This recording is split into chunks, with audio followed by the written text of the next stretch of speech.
The last time Filoli was truly private, Gerald Ford was president. Since 1975, the estate has belonged to the National Trust for Historic Preservation, 43,654 square feet of Georgian Revival architecture, 16 acres of formal gardens, and 654 acres of land south of San Francisco that once represented the apex of California extraction wealth. Tourists walk its halls now. Weddings are held on its lawns. The gift shop sells jellies and note cards. But something essential left this place decades ago, and no amount of careful stewardship can summon it back. Filoli was never a home in any ordinary sense. It was ideology rendered in brick and boxwood, a monument to the belief that private fortune, ruthlessly accumulated, could be transmuted into culture, permanence, and respectability. The man who built it made his money tearing gold and water from the Sierra Nevada. The families who followed understood that the house itself was the product, a stage set for a particular kind of American aristocracy that was always synthetic, always performed, and always just one generation away from evaporation. What remains is immaculate. What is missing is everything that made it real. This is not a story of ruin. It is a story of preservation without inhabitants, of a house that survived by becoming a museum of its own irrelevance. On May 3, 1975, Lurleen Matson Roth signed the papers that ended Filoli's life as a private estate. The donation agreement with the National Trust for Historic Preservation was straightforward in its mechanics. The house, the gardens, the land, 654 acres in total, would pass to the trust upon her death. In exchange, she retained the right to live there until the end. But the papers formalized something already understood: there would be no Roth heir willing to assume the estate. Her children had declined the inheritance years earlier. The decision was not sentimental. It was structural. What Mrs. Roth transferred that day was not merely property. It was the last viable claim that a place like Filoli could function as intended, as a private domain insulated from public intrusion, sustained by personal fortune, animated by the daily rhythms of inhabited wealth. The National Trust would preserve the house. It would maintain the gardens. It would protect the architecture and catalog the furnishings. But it could not preserve the ecosystem that had made Filoli legible as an estate rather than a monument. The trust did not invent this problem. By 1975, estates of Filoli's scale had become functionally extinct across the American West. Property taxes had escalated beyond what even substantial fortunes could justify for a single residence. Labor costs had transformed the once invisible army of gardeners, cooks, chauffeurs, and housekeepers into a budget line item incompatible with private ownership. The children of the wealthy, shaped by post-war mobility and educated into skepticism of inherited grandeur, had learned to see places like Filoli not as anchors of identity but as burdens to be disclaimed. Mrs. Roth understood this better than most. She had lived at Filoli for 38 years, longer than the Bournes, who built it. She had poured her own fortune into the gardens, reimagining them as something beyond ornament. She had maintained the house through the Depression, through the war, through decades when estates like hers were becoming culturally illegible. But she had also watched her contemporaries struggle with the same calculus. One by one, the great houses of the peninsula had been subdivided, demolished, or surrendered to institutions. Survival required transformation. The donation was pragmatic. But it was also an acknowledgement of failure, not personal failure, but systemic failure. Filoli had been designed to endure across generations, to anchor a family's claim to permanence in a region where permanence was always provisional. The Bournes had believed this. Mrs. Roth had sustained the belief. But belief alone could not alter economics or culture. By the mid-1970s, the premise that private wealth could maintain a house of this scale, in this location, without public subsidy or institutional backing, had collapsed. The National Trust took possession in 1976, 1 year after Mrs. Roth's death. The transition was orderly. The staff had been reduced gradually over the final years. The gardens were documented. The furniture catalogued. There was no auction, no dispersal of contents, no public spectacle of decline. The trust inherited Filoli intact, a complete artifact of a specific mode of living that had already ceased to exist. What changed immediately was the premise of the house itself. Under private ownership, Filoli had been a closed system. Its beauty was not performed for outsiders. The gardens existed for the satisfaction of their owners, not for public education or aesthetic appreciation by strangers. The routines of the household, meals served in the dining room, flowers arranged in the hall, cars maintained in the garage, had been private rituals, invisible to anyone beyond the family and staff. The estate's meaning derived from its exclusivity, from the fact that it was not accessible, not explainable, not accountable to anyone outside its gates. The trust opened those gates. Not immediately, the estate required preparation, interpretation, a framework that would make it legible to visitors who had no prior context for what they were seeing. But by 1977, the transformation was underway. Docents were trained. Tours were scheduled. The house became a site to be visited rather than inhabited. The gardens became examples of horticultural practice rather than expressions of personal taste. Filoli was preserved, but it was preserved as evidence of a way of life that required explanation because it no longer explained itself. This was the trade. The house survived. The gardens survived. The architecture, the furniture, the bones of the estate remained intact. But the animating logic, the reason these things had been assembled in this configuration, the daily life that had justified their existence, was extinguished. No amount of careful stewardship could resurrect it. The trust could maintain Filoli's physical form. It could not maintain the system of wealth, labor, and social authority that had given the estate its original purpose. What died in 1975 was not the building. It was the belief that the building represented something replicable, something that could be passed down and sustained across time. Mrs. Roth's donation was an admission that this belief had been wrong. Filoli had always been an exception, an outlier, a product of specific fortunes accumulated at a specific moment under specific conditions that would not recur. The estate had never been designed for public ownership. But private ownership had proven unsustainable. The only way to preserve Filoli was to transform it into something it had never been meant to be. The house became a museum. The gardens became a park. And the distinction between preservation and erasure became impossible to draw. California had no inherited aristocracy. This was the problem Filoli was built to solve. In the East, wealth could drape itself in the architecture of continuity, estates passed down through generations, names attached to institutions, fortunes that predated living memory.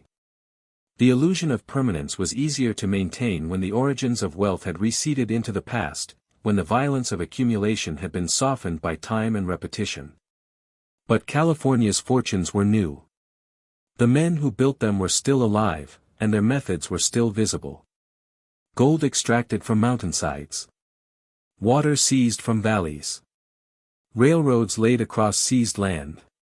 The machinery of dominion was too recent, too transparent, to be mistaken for inheritance.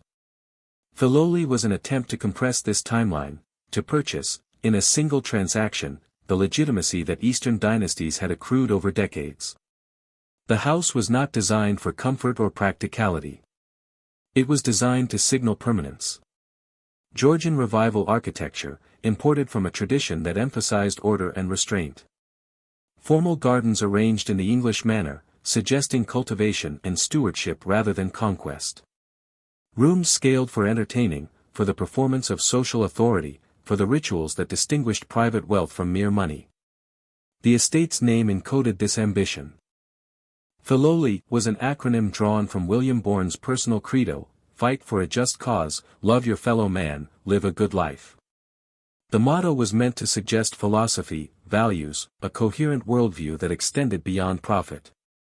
It framed Bourne not as an industrialist but as a steward, a man whose wealth carried obligations, whose empire served purposes larger than accumulation. The house was the physical manifestation of this claim. It announced that the fortune behind it was not extractive but generative, not temporary but enduring. This mattered in California precisely because it was so obviously untrue. The state's elite were not stewards. They were engines of transformation, men who had reshaped landscapes, redirected rivers, depopulated entire valleys in pursuit of minerals and water rights. Their fortunes were recent and their methods brutal. But estates like Filoli offered a counter-narrative. They suggested that wealth, once accumulated, could be transmuted into culture. That the men who tore apart the Sierra Nevada could also cultivate roses. That dominion could evolve into stewardship, and stewardship could anchor a family across generations. The fiction required constant maintenance. It required not just the house but the performance of domesticity within it, the gardens meticulously tended, the rooms precisely furnished, the social calendar carefully managed. It required that the estate be seen, but only on controlled terms. Visitors by invitation. Garden tours for select horticultural societies. Charity events that demonstrated civic commitment without compromising privacy. The estate's beauty was the product, but the product only worked if it appeared effortless, inevitable, the natural expression of a family whose claim to permanence was self-evident. Other estates on the peninsula were attempting the same transformation, with varying degrees of conviction. Carolyn's, built by Harriet Pullman Carolyn, daughter of the railroad car magnate, 56,000 square feet modeled on a French chateau, abandoned before completion. Uplands, constructed by Charles Templeton Crocker of the railroad dynasty, eventually subdivided, the main house surviving only as the core of a country club. Rossacourt, built by mining heir Henry T. Scott, demolished in 1953, the land repurposed for residential development. Each had been conceived as a permanent anchor.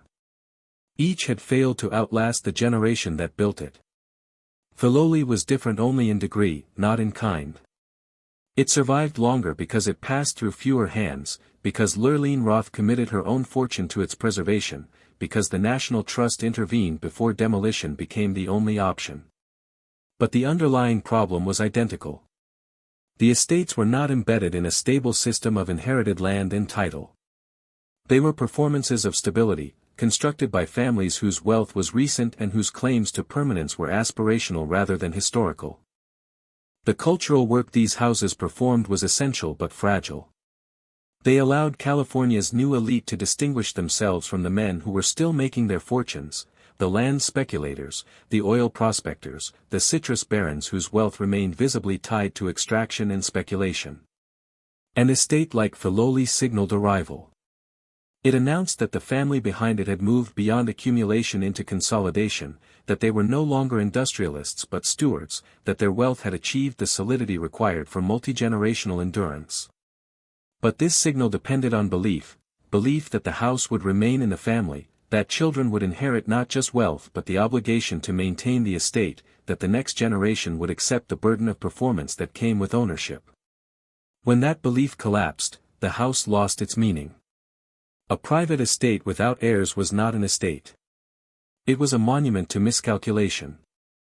The irony was structural. Estates like Filoli were designed to demonstrate that new money could become old money, that fortunes built in a single lifetime could anchor dynasties lasting centuries.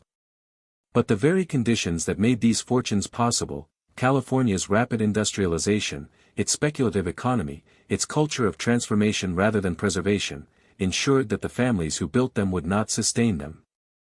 The children educated into appreciation of culture and refinement were also educated into skepticism of obligation. They saw the estates not as inheritances but as traps. By the time Mrs. Roth signed the donation papers in 1975, this pattern had repeated across the peninsula. The great houses had not collapsed from neglect. They had collapsed from refusal by the next generation to accept the premise that private grandeur was worth sustaining at personal cost. The estates had been built to prove that California could produce dynasties. Their abandonment proved the opposite. They were artifacts of ambition, not inheritance. And ambition, once fulfilled, rarely survived the generation that produced it. Filoli endured as a museum. But its survival only confirmed what its construction had been designed to deny, that permanence in California was always synthetic, always provisional, and always one generation away from dissolution. William Bowers, born II, inherited his empire in 1874, at the age of 23. His father, William Bowers born, had been among the men who understood that California's gold was not in the streambeds but in the mountains themselves. While thousands of prospectors worked individual claims with pans and sluices, the elder Bourne acquired the Empire Mine in Grass Valley, a hard rock operation that required industrial capital, heavy machinery, and a willingness to tunnel deep into the earth. By the time of his death, the mine was producing consistently, anchored by infrastructure that individual miners could never replicate. The son inherited not a claim but a system. The younger Bourne expanded that system with precision. He modernized the Empire Mine, installing new equipment and pushing the tunnels deeper. But he understood that gold alone would not build the kind of fortune that endured. He diversified.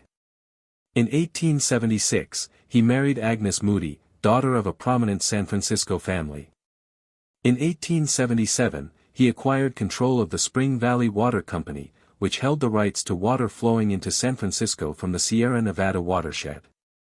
The city was growing rapidly, and water was becoming more valuable than gold. Spring Valley was not a public utility. It was a private monopoly. The company controlled the reservoirs, the pipelines, the distribution infrastructure that delivered water to San Francisco's homes and businesses. Bourne did not invent this arrangement, but he perfected it. Under his management, Spring Valley became the most powerful private water company in California. The city's growth depended on water that Bourne's company controlled. Every expansion of the city's boundaries increased the company's leverage. Every drought increased its value. This was extraction at scale. The Empire Mine tore gold from the earth. Spring Valley seized water from the mountains and sold it back to the city that needed it. Both operations were built on the same principle, that natural resources became valuable not through discovery but through control. Bourne did not find gold or create water. He monopolized access to both. His fortune was not the product of innovation or ingenuity. It was the product of consolidation, the patient acquisition of assets that, once controlled, could not be easily replicated or bypassed. The methods were not subtle. Hydraulic mining, which the Empire Mine employed extensively, used high-pressure water cannons to blast away entire hillsides, washing the debris through sluices to separate gold from rock. The technique was efficient, but it devastated the landscape. Entire valleys filled with sediment. Rivers choked with debris. Downstream communities flooded. By the 1880s, hydraulic mining had become so destructive that California courts began restricting its use. Bourne adapted, shifting to underground extraction, but the damage had been done. The Sierra foothills bore the scars. Spring Valley's operations were less visibly violent but equally transformative. The company dammed rivers, rerouted streams, and claimed watersheds across the Sierra Nevada. Towns and farms that depended on those waterways found their access curtailed. The company's legal arguments were straightforward: the water belonged to whoever controlled the infrastructure to capture and transport it. San Francisco's thirst justified the seizure. The city paid, and Bourne's company profited. By 1915, Bourne controlled one of California's most comprehensive extraction empires. The Empire Mine remained productive, its tunnels extending miles beneath Grass Valley. Spring Valley Water Company had survived multiple attempts at municipal takeover, though the political pressure was mounting. Bourne also held directorships in banks, utilities, and the Pacific Gas and Electric Company. His wealth was diversified, but its origins remained consistent: the conversion of natural resources into private capital through infrastructure that could not be easily challenged or replicated. Filoli was built with this money. The decision to construct the estate came in 1915, when Bourne was 64. He had owned property on the peninsula for years, but this would be different, a purpose-built mansion on a scale that announced permanence. He selected a site in the foothills near Woodside, a valley sheltered from the coastal fog, with views toward the mountains and sufficient land to establish complete privacy. The location was deliberate. Close enough to San Francisco to remain connected to the city's social and financial networks. remote enough to signal separation from the industrial machinery that funded it. Bourne hired Willis Polk, a prominent San Francisco architect known for work that balanced grandeur with restraint. The design was Georgian Revival, symmetrical, formal, built in red brick with limestone trim. The style was borrowed from English country estates, a visual vocabulary that suggested cultivation and tradition rather than speculation and extraction. The house would contain 54 rooms, including a ballroom, a library, a formal dining room, and servants' quarters designed to keep the labor of maintaining the estate invisible to its owners and guests. The gardens were equally intentional. Bourne hired Bruce Porter, a landscape architect and muralist, to design the grounds. Porter's plan was ambitious: 16 acres of formal gardens arranged in a series of enclosed outdoor rooms, each with a distinct character and purpose. Irish yews, boxwood hedges, rose gardens, reflecting pools. The design borrowed from English and Italian traditions, adapted to California's climate. The gardens were not ornamental additions to the house.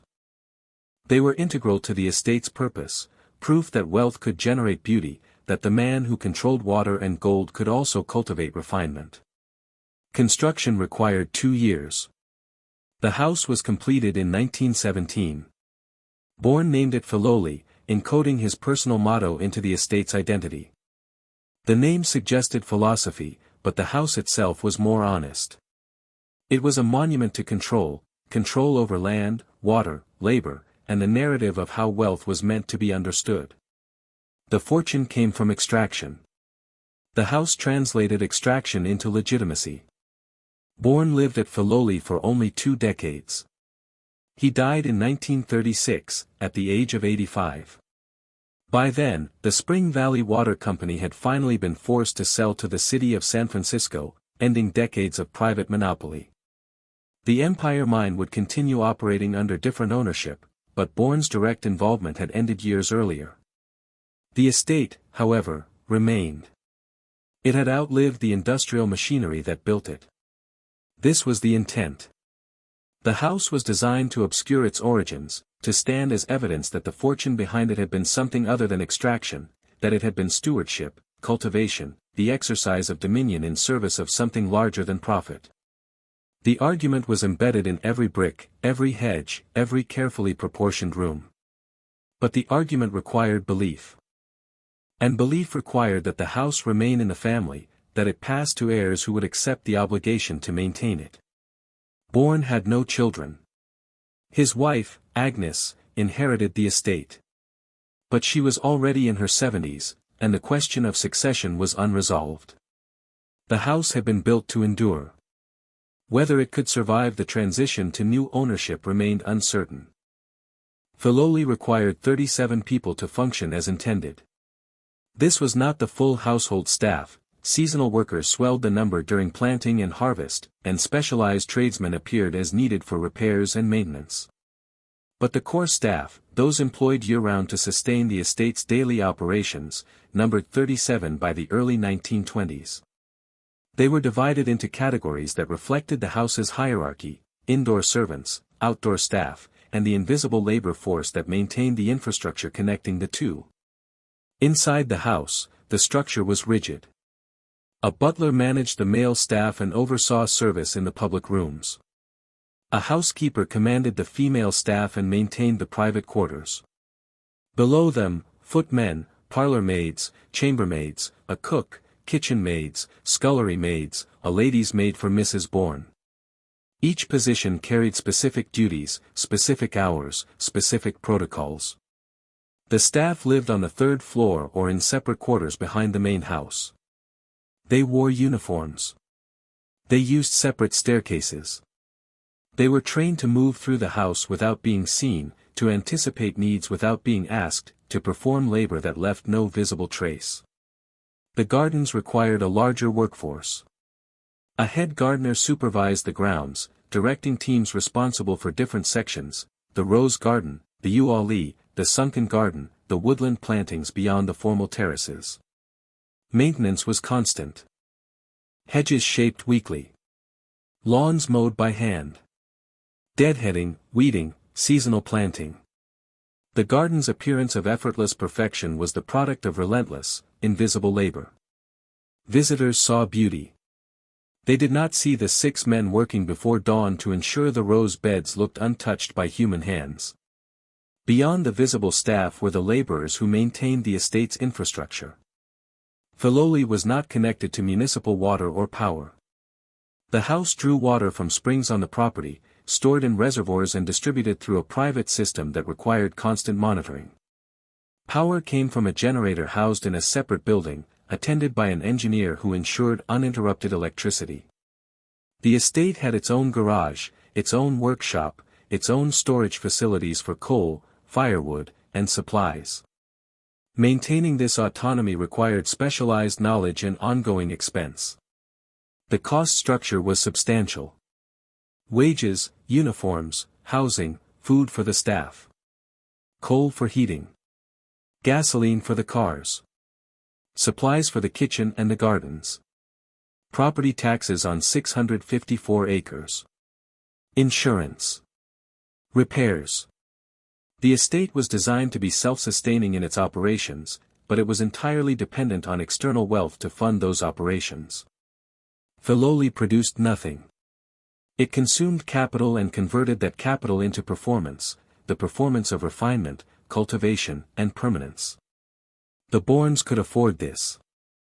William Bourne's fortune, though no longer growing at the rate it had during the expansion of the Empire Mine in Spring Valley, remained substantial. Income from investments, from remaining mining interests, from directorships in utilities and banks. The estate's expenses, though considerable, were manageable within the context of Bourne's total wealth. But the system was not indefinitely scalable. It required that the fortune remain intact, that income continue flowing, that the next generation possess both the resources and the willingness to maintain the machinery. The daily rhythm of the estate was choreographed with precision. The household rose before the Bournes. Fires were lit in winter. Breakfast prepared. Rooms aired and tidied. By the time the family descended, the house had already been awake for hours, its machinery operating invisibly to create the illusion that comfort simply existed, without effort or expenditure. Meals followed strict protocols. Breakfast in the morning room. Luncheon in the dining room or, in favorable weather, on the terrace. Afternoon tea in the library or the drawing room. Dinner, the day's ceremonial center, required full service, courses prepared in the kitchen, transported through service corridors, presented by footmen under the butler's supervision. The china, the silver, the linens, each element calibrated to signal formality without ostentation. After dinner, the drawing room again, for conversation or music. The staff remained on duty until the family retired, then completed the evening's final tasks, clearing, cleaning, preparing the house for the next day's repetition. The gardens operated on a different schedule, dictated by season and light. Spring meant propagation, planting, the establishment of annuals that would bloom through summer. Summer required constant attention, watering, deadheading, pest control, the maintenance of lawns that could not brown under the coastal California sun. Autumn brought pruning, bulb planting, the preparation of beds for winter dormancy. Winter was not rest but reorganization, soil amendment, structural repairs to arbors and trellises, planning for the next year's displays. The head gardener, Bruce Woodland, managed this cycle with military efficiency. He had been trained in England, where estate gardening was a profession with established hierarchies and methods. He applied those methods at Filoli, adapting them to California's climate and the estate's specific conditions. His authority was absolute within the gardens. He determined what was planted, when, and how. He hired and dismissed under-gardeners. He reported directly to Mrs. Bourne, who involved herself closely in horticultural decisions but deferred to his expertise on matters of execution. This division of authority, Mrs. Bourne's vision, Woodland's execution, was replicated throughout the estate. The Bournes dictated the house's social calendar, the guest lists, the overall aesthetic direction. The staff executed those decisions, translating intention into reality. The system worked because both sides understood their roles. The family provided capital and direction. The staff provided labor and expertise. The house functioned as the visible product of this collaboration, though only one side of the partnership was ever seen. Guests experienced Filoli as a completed environment. They arrived to find the house immaculate, the gardens in full display, meals prepared, rooms warmed, their needs anticipated. They did not see the butler reviewing the evening service plan with the footmen. They did not see the gardeners working before dawn to ensure the rose garden appeared untouched. They did not see the laundry maids washing linens, the kitchen staff preparing stocks and sauces, the engineer monitoring the generator. The estate's power derived partly from this invisibility, the suggestion that beauty and comfort simply existed, that the house maintained itself through some organic process rather than through the coordinated labor of dozens of people working in careful synchronization. But invisibility had costs. The staff lived at Filoli, but they did not belong to it. Their quarters were functional, not comfortable. Their hours were dictated by the family's schedule, not their own needs. Their lives were subordinated entirely to the estate's operation. Some stayed for decades, building expertise and seniority. Others left after a season, unwilling to accept the constraints. Turnover was constant in the lower positions, scullery maids, garden laborers, positions that required endurance but offered little advancement. By the 1930s, this system was already under strain. Wages were rising. Young people were less willing to enter domestic service. The Depression reduced the Bournes' income, though not catastrophically.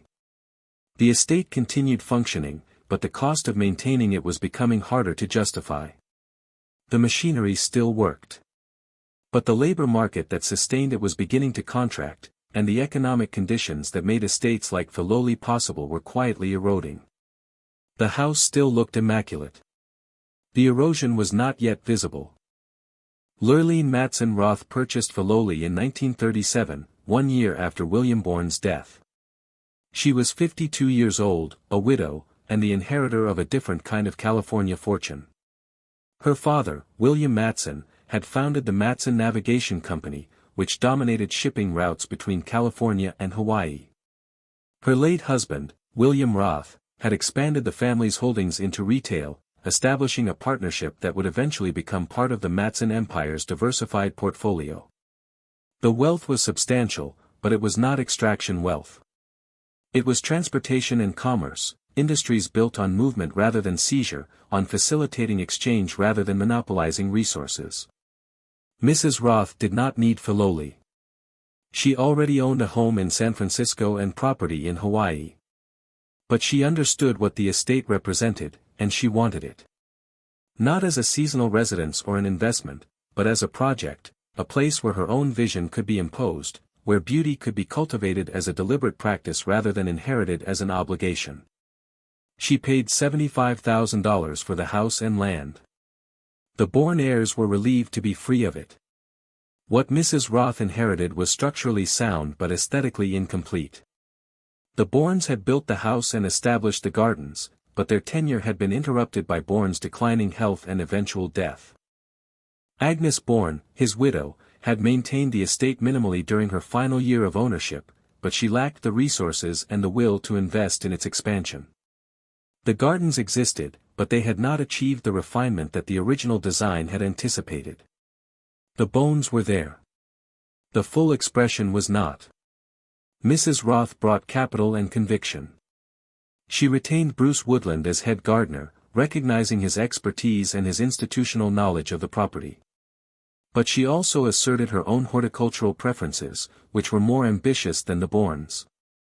She wanted the gardens to be not merely beautiful but exemplary, a demonstration of what disciplined cultivation could achieve in California's climate.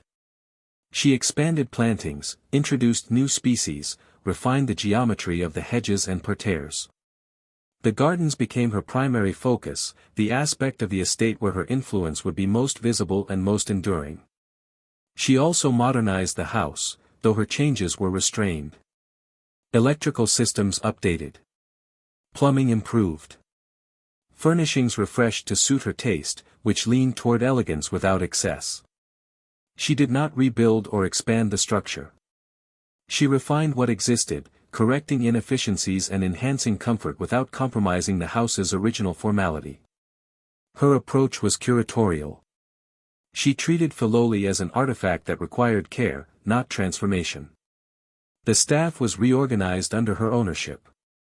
Some positions were eliminated, others redefined. Mrs. Roth was less interested in the performance of social grandeur than the Bournes had been. She entertained, but selectively. Her social calendar was quieter, more focused on horticultural societies and philanthropic organizations than on the kind of elaborate dinners that had characterized the estate's early years. The household adjusted accordingly. Fewer footmen. Less emphasis on ceremonial service. The estate remained fully staffed, but the choreography shifted toward maintenance and cultivation rather than display. The war changed the estate's function without altering its structure. After Pearl Harbor, Mrs. Roth opened Filoli to limited public use for the first time. Garden tours were organized to raise funds for war relief. Horticultural societies held meetings on the grounds. The estate became, temporarily, a civic resource rather than a private domain. Mrs. Roth did not surrender control, access remained carefully managed, visitors were screened, the house itself stayed closed, but the principle of absolute privacy had been compromised. The war justified the compromise. The gardens could serve a purpose beyond personal satisfaction. This shift was never reversed. After 1945, Mrs. Roth continued allowing selective access.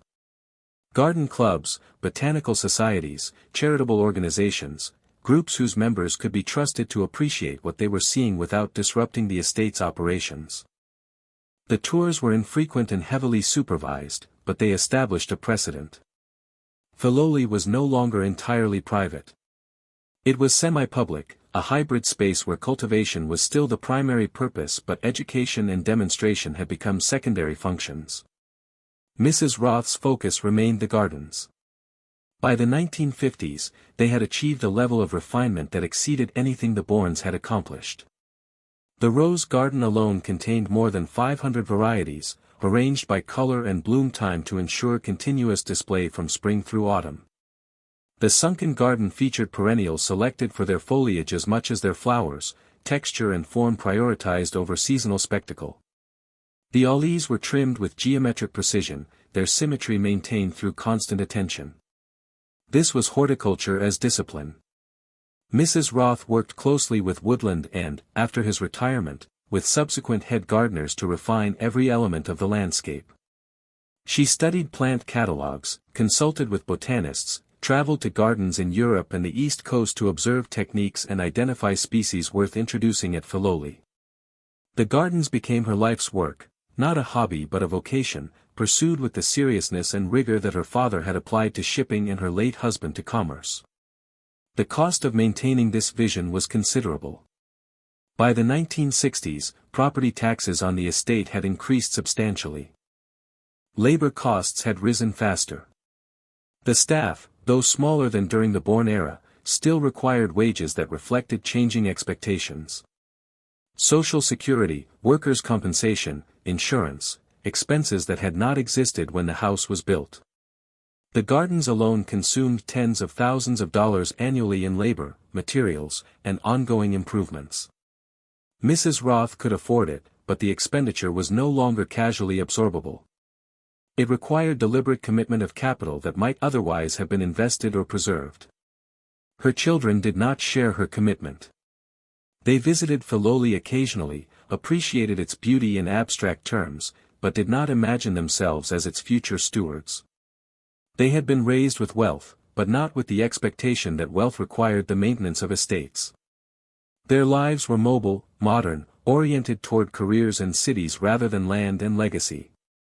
When Mrs. Roth raised the question of succession, they were honest. They did not want Filoli. They would not live there. They would not maintain it. This was not a rejection of their mother. It was a recognition of reality. The estate required not just wealth but devotion, a willingness to subordinate other priorities to the house's demands. Mrs. Roth had been willing. She had spent nearly 4 decades shaping the gardens into something extraordinary. But she had also spent those decades watching her contemporaries abandon similar estates, watching the great houses of the peninsula close or transform or disappear. She understood that Filoli's survival beyond her lifetime would require a solution that did not depend on family. By the early 1970s, that solution had become clear.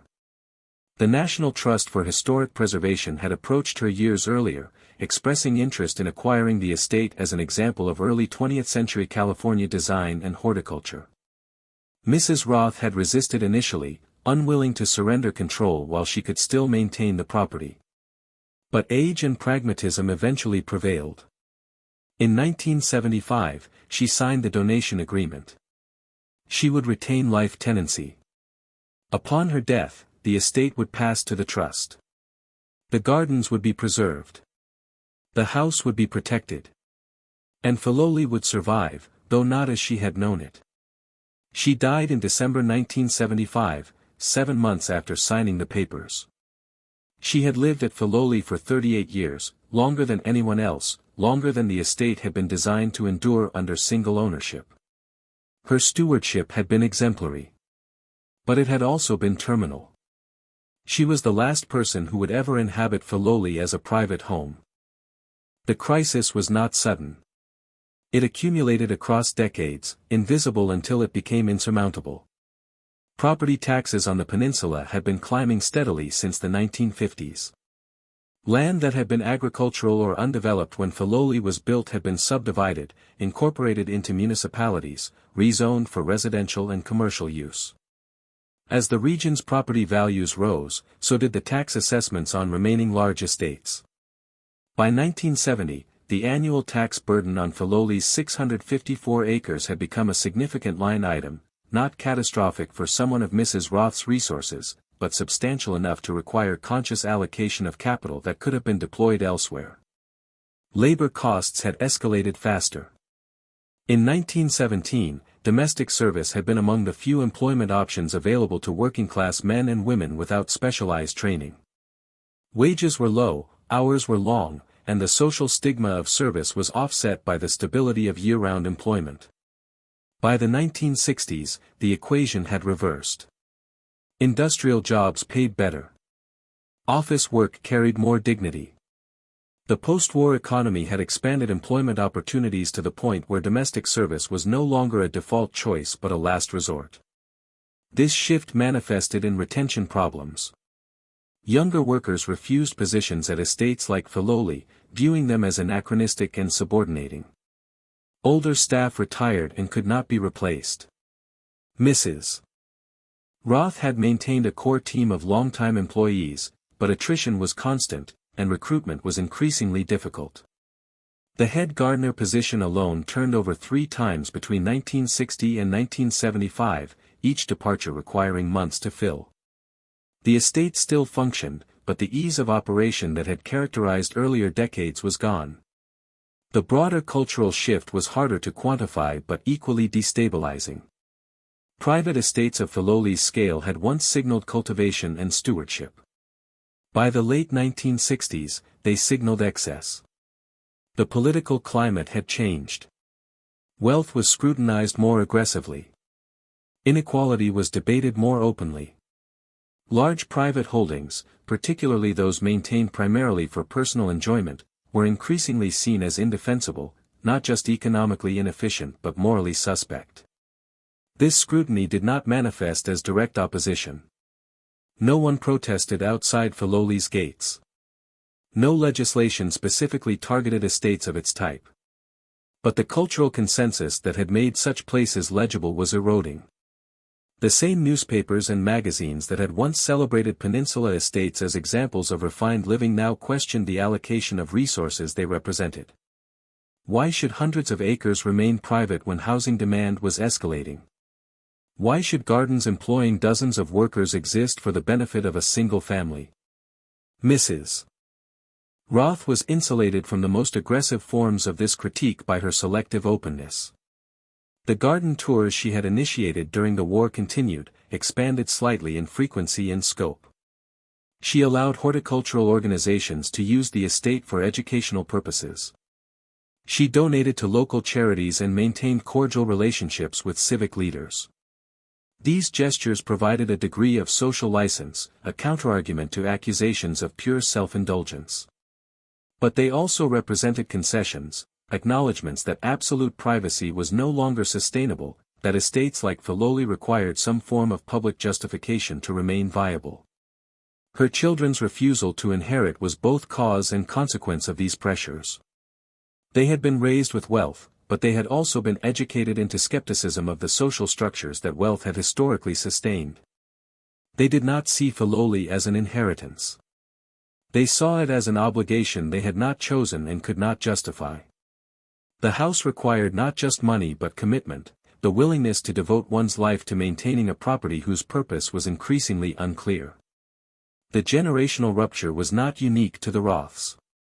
Across the peninsula, estates were confronting the same problem, heirs who declined to inherit. The children of wealth had been educated at universities that questioned inherited privilege. They had come of age during the 1960s, when social movements challenged the legitimacy of concentrated private holdings. They had absorbed the critique even if they had not embraced it entirely. The result was not radicalism but disengagement, a quiet refusal to perpetuate the system their parents had sustained. Some estates responded by subdividing. Land was sold to developers, reducing the tax burden and generating capital that could sustain a smaller, more manageable property. But subdivision destroyed the premise. An estate of 600 acres signaled dominion and autonomy. An estate of 50 acres was merely a large house. The scale mattered. Once reduced, the estate lost the coherence that had justified its existence. Other families converted their properties into institutions. Schools, conference centers, corporate retreats, uses that preserved the buildings while fundamentally altering their purpose. These conversions allowed the architecture to survive, but they extinguished the ecosystem of private life that had animated it. A mansion operated as a conference center was no longer a home. It was a venue, managed by professionals, occupied by transients, maintained not for the satisfaction of its owners but for the needs of paying guests. Mrs. Roth rejected both options. She would not subdivide Filoli, would not compromise the estate's integrity for financial relief. And she would not convert it into something utilitarian, would not subordinate the gardens to commercial use. Her solution was institutional, but on different terms. The National Trust for Historic Preservation would acquire the estate intact. It would maintain the gardens as they existed.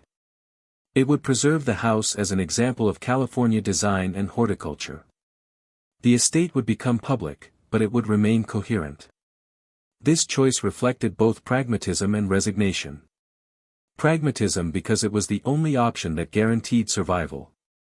Resignation because it acknowledged that the model of private stewardship Filoli represented was no longer replicable. The trust could maintain the property because it was an institution with endowments, donor networks, and access to grants. A family, even a wealthy family, could not. The cost structure had become incompatible with private ownership. Only institutional backing could sustain an estate of this scale. The economic calculus was unforgiving. By the mid-1970s, maintaining Filoli required annual expenditures approaching $200,000, property taxes, staff salaries, utilities, garden maintenance, repairs, insurance. Mrs. Roth's income could cover this, but barely. And the expenditure was purely consumptive. The estate generated no revenue. It produced nothing but beauty, and beauty did not compound or appreciate. It simply persisted, at constant cost, until the resources to maintain it were exhausted. The deeper problem was structural. Filoli had been designed under the assumption that wealth, once accumulated, would grow faster than the cost of maintaining the house. But that assumption depended on specific economic conditions, high returns on capital, low taxes, cheap labor, stable currency. By the 1970s, those conditions no longer held. Inflation was eroding purchasing power. Tax rates on large estates had increased. Labor costs had risen sharply. The returns on passive investment were no longer sufficient to sustain active consumption at the scale the house required. Mrs. Roth understood this better than most. She had watched other estates collapse under these pressures. She had seen friends and acquaintances struggle with the same calculus, attempting to maintain properties that economics no longer supported. Some had held on too long, depleting capital until forced sales occurred under distress. Others had acted preemptively, donating or selling before the situation became desperate. Mrs. Roth chose the latter path, but the choice was not a sign of strength. It was an admission that the system had failed. The estate's irrelevance was not aesthetic. The gardens were as beautiful in 1975 as they had ever been. The house was structurally sound, meticulously maintained. But beauty without purpose had become indefensible. Filoli could not justify itself economically. It could not justify itself socially. It could only justify itself historically, as an artifact of a specific moment when private wealth believed it could purchase permanence. The belief had been wrong. The estate survived, but only by surrendering the premise on which it had been built. The National Trust took possession of Filoli in January 1976, 6 weeks after Lurleen Roth's death. The transition was orderly because it had been planned. Mrs. Roth had spent her final months preparing the estate for transfer, cataloging furnishings, documenting the garden's planting schemes, briefing the trust on maintenance requirements. The staff had been given notice. Some were offered continued employment under the trust's management. Others accepted severance and departed. By the time the trust assumed control, the property was empty of personal life but operationally intact. The trust's first task was assessment. The house was structurally sound but required modernization to meet public building codes. Fire suppression systems needed installation. Electrical wiring required upgrades. Accessibility standards had to be addressed, though the trust resisted modifications that would compromise the architecture. The gardens were in excellent condition but would require recalibration. What had been maintained for the satisfaction of a single owner would now be maintained for the education of thousands. Funding was the immediate constraint. The trust had accepted Filoli with an endowment, but the endowment was insufficient to cover operating costs indefinitely. The estate would need to generate revenue. Admission fees were the obvious mechanism, but the house could not simply open its doors. It required interpretation. Visitors needed context, explanations of who had lived here, why the house mattered, what the gardens represented. Without interpretation, Filoli would be legible only as spectacle. With it, the estate could become educational. The trust hired staff to develop programming. Docents were recruited from local historical and horticultural societies, trained to lead tours that emphasized the estate's architectural significance and its role in California's cultural history. The narrative they were taught to convey was careful. Filoli was presented as an example of early 20th century design, as a demonstration of what wealth could accomplish when directed toward cultivation rather than ostentation. The violence of Bourne's fortune, the hydraulic mining, the water monopoly, was acknowledged but not emphasized. The focus remained on the house and gardens as cultural achievements. This framing was not dishonest, but it was selective.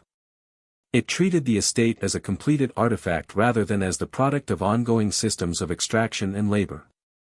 The tours explained what visitors were seeing but not what had been required to create and sustain it. The staff who had made Filoli function, the gardeners, the housekeepers, the laborers whose work had been invisible, were mentioned briefly, then set aside. The story centered on the families, the architects, the designers. The machinery was edited out. The gardens required different treatment. They were living systems, not static displays. They needed ongoing maintenance at the same level Mrs. Roth had insisted upon, but they also needed adaptation. What had been a private collection of rare and delicate species now had to withstand foot traffic, public access, the wear of thousands of visitors annually. Some plantings were reinforced. Others were replaced with more durable varieties.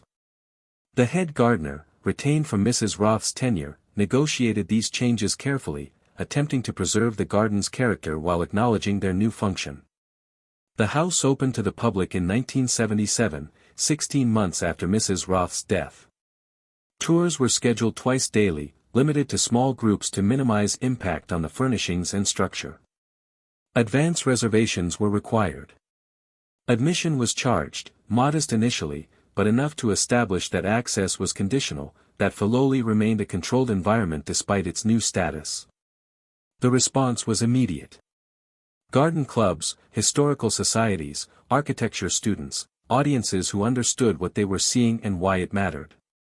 The estate had found a constituency. Revenue diversification began almost immediately. The estate was too expensive to sustain through admission fees alone. The trust explored other uses. Corporate events. Private rentals for weddings and receptions.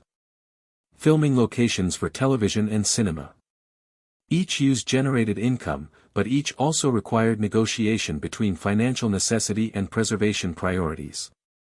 A wedding on the South Terrace meant temporary infrastructure, tents, chairs, catering equipment, that left the gardens disturbed. A film shoot meant crew, lights, equipment trucks, disruption that lasted days. The most visible intrusion was Dynasty.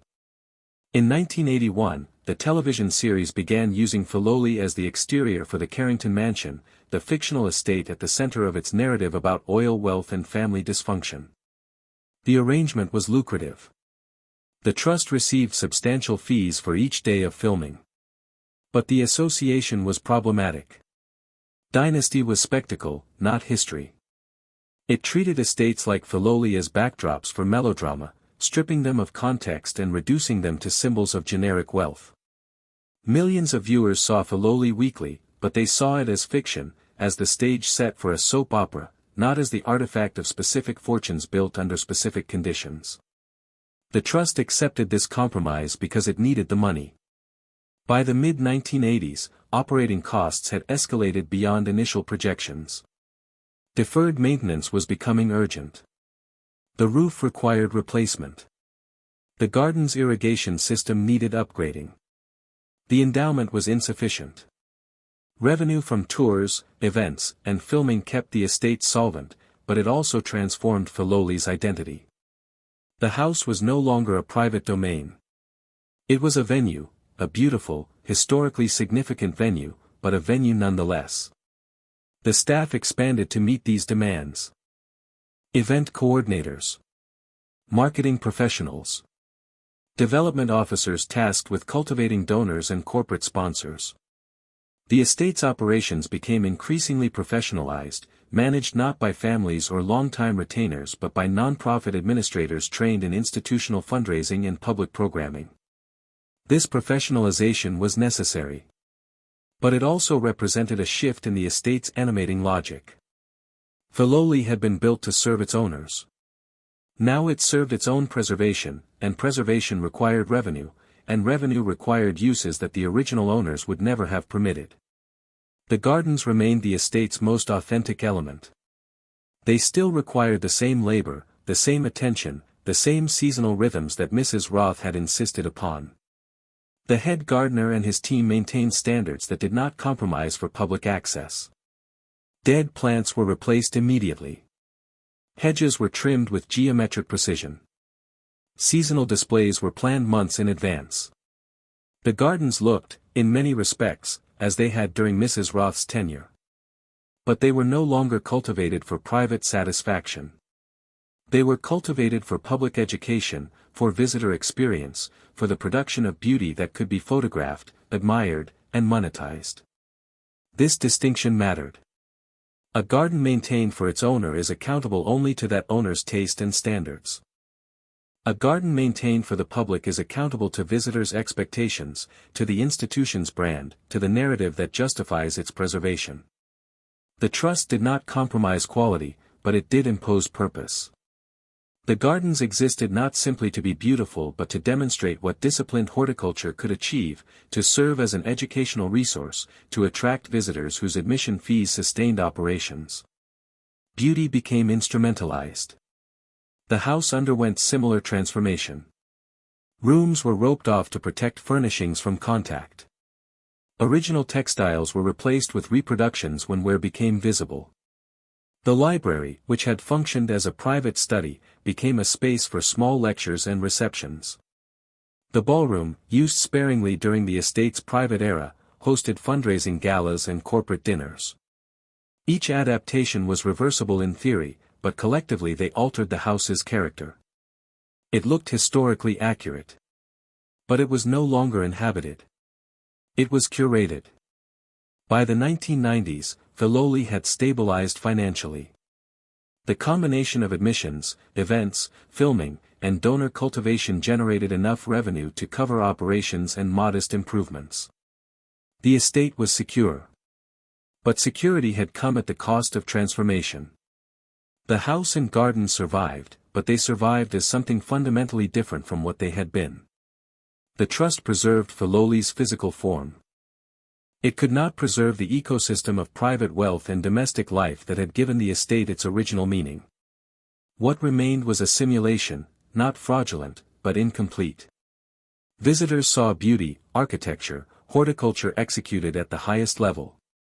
They did not see the social machinery that had made this beauty possible, the staff living in cramped quarters, the gardeners working before dawn, the cooks preparing meals that required hours of invisible labor. They did not feel the pressure of maintaining a property that consumed capital without generating return. They did not understand the specific ideologies, the belief in dominion, in cultivation as legitimacy, in wealth as stewardship, that had animated the estate's construction and sustained its operation.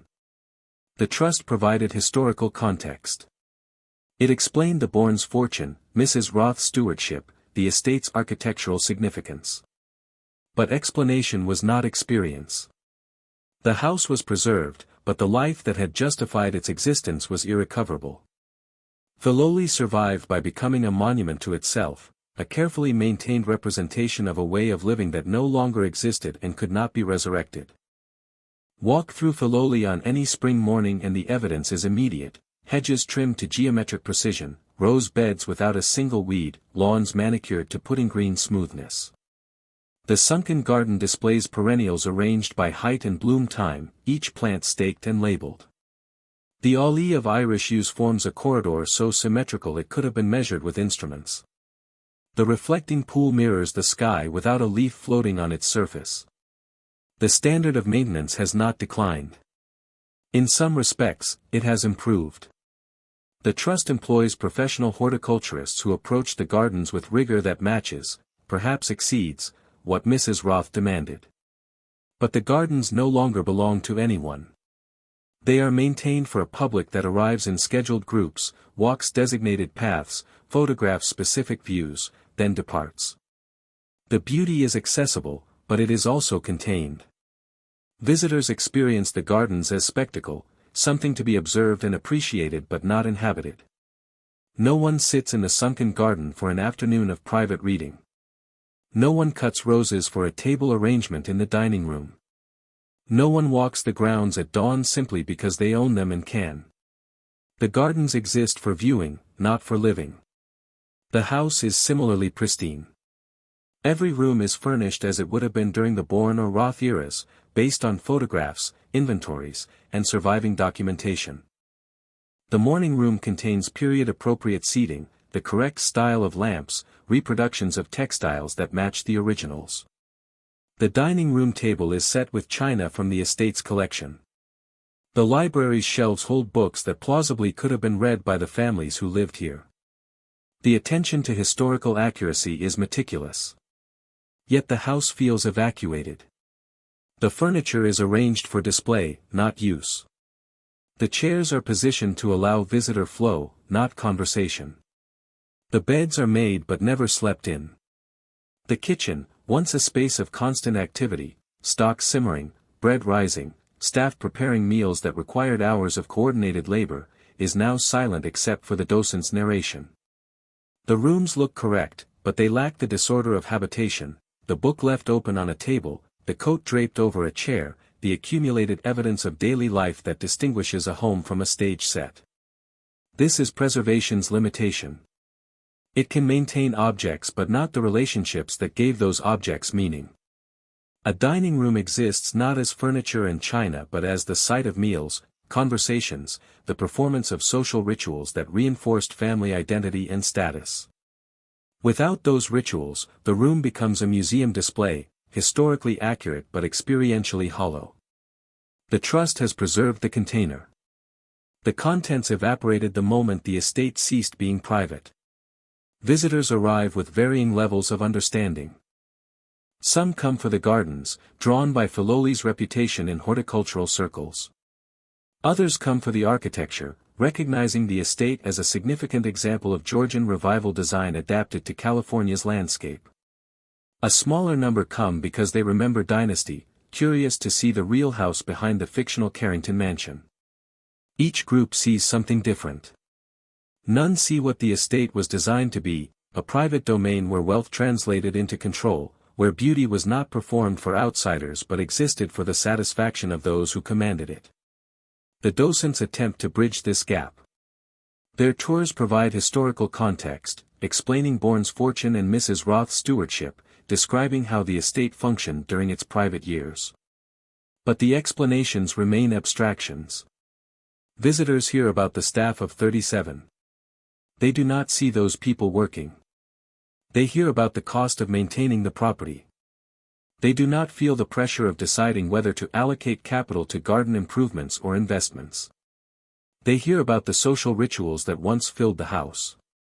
They do not experience the weight of those rituals, the expectation that beauty must be maintained at all times, that any lapse would signal decline. What visitors do experience is a curated version of history, Filoli as the trust needs it to be understood in order to justify its preservation. The narrative emphasizes cultural achievement, Bourne's patronage of Willis Polk, Mrs. Roth's horticultural vision, the gardens as an example of disciplined design adapted to California's climate. The estate is presented as a contribution to the region's cultural landscape, a demonstration of what enlightened wealth could accomplish when directed toward beauty rather than mere accumulation. This narrative is not false. But it is incomplete. It foregrounds aesthetics while backgrounding extraction. Visitors learn that Bourne made his fortune in mining and water, but they do not linger on what hydraulic mining did to the Sierra foothills, or how Spring Valley's monopoly functioned, or what it meant for a private company to control San Francisco's water supply. The violence of accumulation is acknowledged but not examined. The focus remains on what the fortune built, not on how it was made. The staff, too, are edited. The tours mention that the estate employed dozens of people, that the gardens required constant labor, that the house could not have functioned without invisible workers. But the docents do not dwell on the conditions of that labor, the cramped quarters, the long hours, the social subordination required to maintain the illusion that beauty simply existed. The narrative treats the staff as background, as infrastructure necessary to the estate's operation but not central to its meaning. The house is remembered for the families who owned it, not the people who sustained it. This selective memory is preservation's compromise. The trust must make Filoli legible to a public that did not experience the social structures it represented. The estate cannot be understood in 2025 the way it was understood in 1925 because the context has vanished. Private monopolies no longer control municipal water. Domestic service no longer employs thousands. Estates of this scale no longer house single families. The trust must translate the estate for audiences who lack the cultural vocabulary to comprehend what it originally signified. The result is a house that survives as architecture but not as system. The physical elements endure, the brick walls, the boxwood hedges, the Georgian symmetry, the reflecting pools. But the animating logic, the belief that private fortune could and should sustain environments of this scale, that beauty justified expenditure, that dominion over land and labor was a legitimate expression of wealth, has been excised. The estate is preserved, but the ideology that built it is no longer defensible. The trust keeps the house. It discards the premise. Some elements resist erasure. The gardens, because they require ongoing labor that still mirrors their original maintenance, retain a degree of authenticity. The head gardener and his team still work before dawn during planting season. They still trim hedges weekly, still deadhead roses daily, still coordinate seasonal displays months in advance. The labor has not changed fundamentally, even if the purpose has. The gardens still demand the same commitment, the same skill, the same relentless attention they required under Mrs. Roth. This continuity is rare. It makes the gardens the most honest part of the estate, the element where the past is least mediated by interpretation. But even the gardens have been altered by access. Paths have been reinforced to handle foot traffic. Certain fragile plantings have been relocated away from high-use areas. Benches have been added for visitors who need rest. The garden's geometry remains intact, but its use has been democratized. What was once cultivated for private contemplation is now maintained for public education. The beauty persists, but the exclusivity that once defined its meaning is gone. The house, by contrast, feels frozen. It looks as it did, but it functions differently. No fires burn in the fireplaces. No meals are prepared in the kitchen.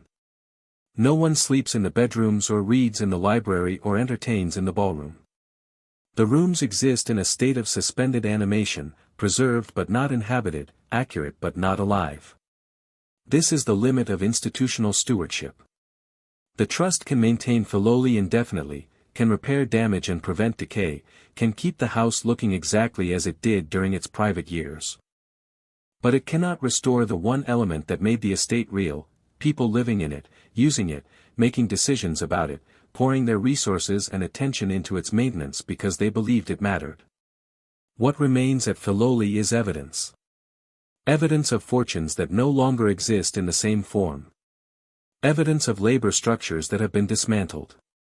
Evidence of a belief system, that private wealth could purchase permanence, that estates could anchor dynasties, that beauty justified the concentration of resources in a single family's hands, that has been rejected by the culture that now preserves its artifacts.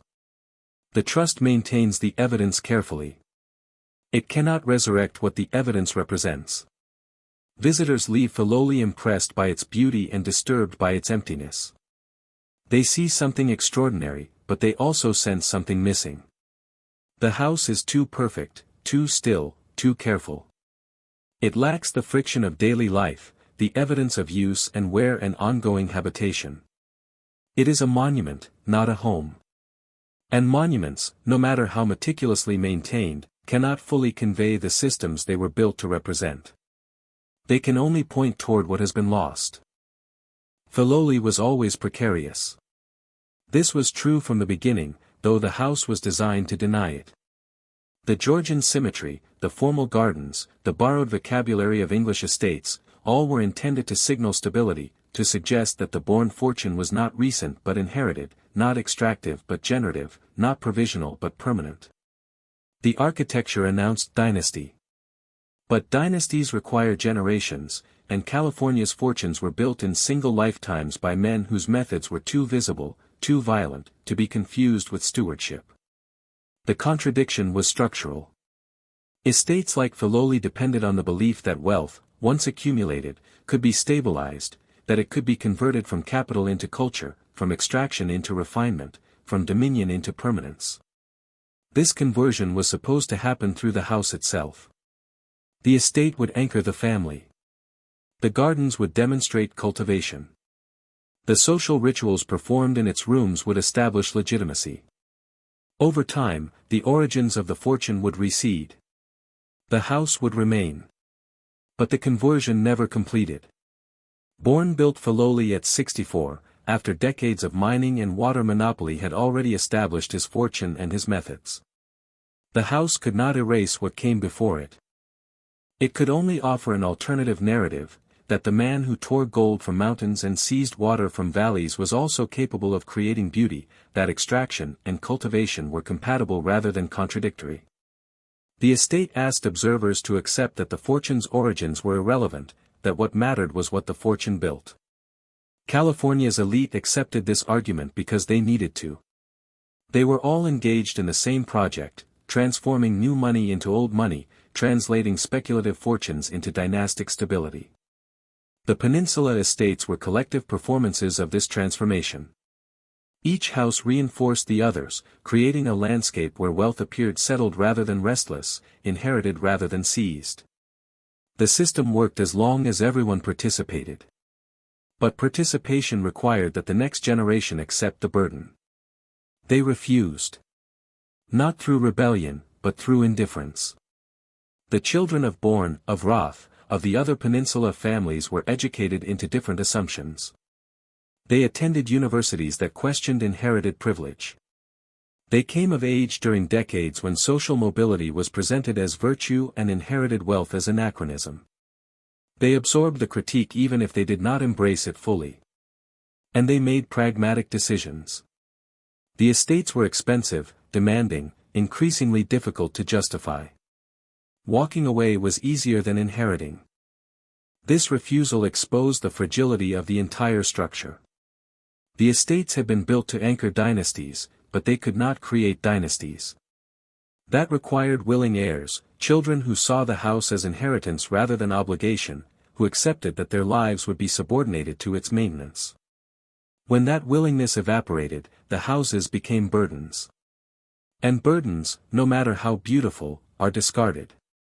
The National Trust's ownership of Filoli is a form of memory, but it is not the memory the estate was designed to preserve. Bourne built the house to establish his family's permanence, to demonstrate that the fortune he had accumulated could sustain something beautiful across generations, that his name would remain attached to the land, that the estate would pass to heirs who shared his belief in cultivation as legitimacy. The house was meant to outlive him, but it was also meant to remain his. The trust ensured survival, but it severed the connection between the estate and the family. Filoli endures, but not as Bourne intended. It endures as evidence of his failure. This failure was not personal. It was categorical. Every estate on the peninsula that attempted the same transformation encountered the same outcome. Some were demolished. Others were subdivided. A few, like Filoli, were surrendered to institutions. But none survived as private domains. The model itself collapsed. The belief that new money could purchase dynastic stability, that fortunes built through extraction could anchor families across centuries, that estates could be passed down like titles, this belief proved unsustainable within the economic and cultural conditions of 20th-century California. The estates were always synthetic. They borrowed the architectural language of English country houses, the garden design of European estates, the social rituals of inherited aristocracy. But they lacked the underlying structures that made those systems functional elsewhere.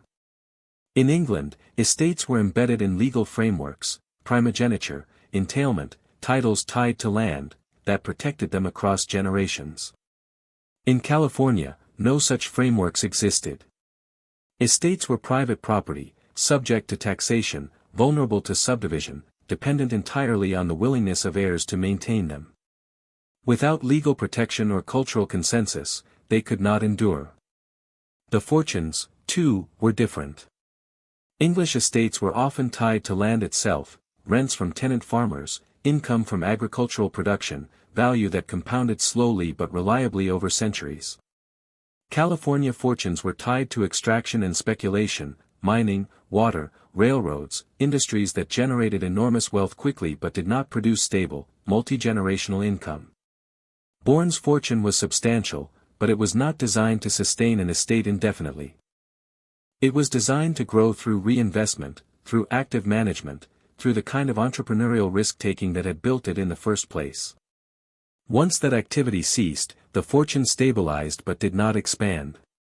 And stabilized wealth, in an economy with rising costs and increasing taxation, was insufficient. The deeper problem was ideological. Estates like Filoli rested on the assumption that private wealth should sustain private domains, that beauty and cultivation were legitimate uses of capital, that the concentration of resources in single families served cultural purposes that justified the inequality it required. This assumption held as long as wealth itself was seen as evidence of virtue, proof that the families who possessed it had earned it through talent, discipline, or providence. But by the mid-20th century, that assumption was contested. Wealth was scrutinized. Inequality was questioned. And private estates, no matter how beautiful, became difficult to defend. Mrs. Roth's donation was an acknowledgement of this shift. She could have held on to Filoli until her death, then allowed her heirs to sell or subdivide it. But she chose institutional preservation instead, understanding that the estate's survival required removing it from private ownership entirely. The trust could justify maintaining Filoli as an educational and cultural resource. A family could not. The house survived, but only by becoming public, by surrendering the privacy that had been central to its purpose. This transformation raises a question that Filoli cannot answer, whether preservation without inhabitation constitutes memory or erasure. The trust maintains the house and gardens with rigor. It provides historical context. It educates visitors about the estate's significance. But it cannot recreate the lived experience of the place, the daily rituals, the social hierarchies, the unspoken assumptions about wealth and obligation that shaped how the estate functioned. Those elements are irrecoverable. They existed only within the specific conditions of private ownership, and those conditions have been permanently extinguished. What Filoli demonstrates, then, is not the success of California's synthetic aristocracy but its impossibility. The estate stands as a monument to the belief that private fortune could purchase permanence, that new money could become old money, that extraction could be transmuted into stewardship. But the house's survival required surrendering every element of that belief. It endures only because it is no longer private, no longer inhabited, no longer the anchor of a family's claim to permanence. The architecture remains. The ideology is gone. The question is whether this matters. The gardens are still beautiful. The house is still architecturally significant. Visitors still experience something valuable when they walk the grounds, an encounter with a level of cultivation and design that few contemporary spaces achieve. The trust has preserved something real. But what it has preserved is not what the estate was built to be. It is a fragment, a remnant, a carefully maintained artifact of a system that could not sustain itself. Filoli survives.